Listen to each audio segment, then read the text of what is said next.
Okay, welcome to my channel. I want to do a quick video for one of the subscribers on my YouTube channel, wondering about the delay of this Amcrest Video Doorbell unit. So I want to test it right now for him.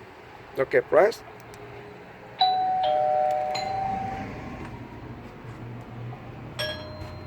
So you hear it?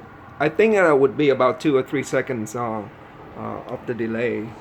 I think I got it set up for the wrong mechanical bell there. I put a wire incorrectly, so that's the reason why you hear a ding and it takes a while to do a dong. It's supposed to be a ding dong right away, but I don't want to fix it right now. Another thing I want to show it to him is that I have the internet access disabled to the doorbell.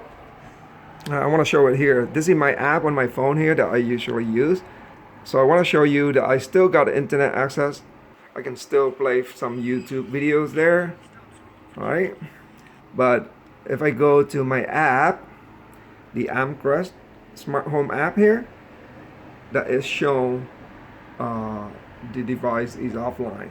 So I don't have internet access, so I cannot access the doorbell through my app, but I can still use with my smart home dashboard here, as you can see, because through RTSP, I can see the live footage in front of my house.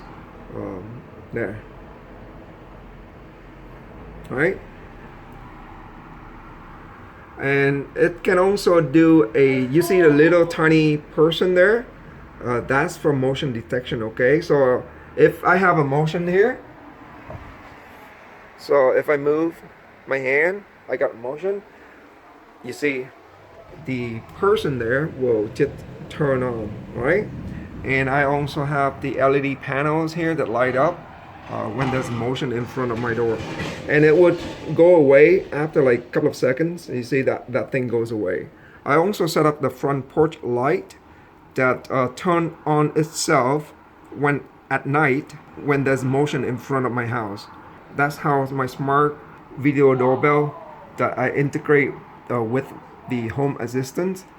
I'm sorry about the light that reflecting my myself, my image, but that's the best I can do. I hope that it helps to answer your question about the Amcrest Video Doorbell there. If you decided to buy the product, please support me buying it through my affiliate link on Amazon. I would appreciate it. Okay, bye for now.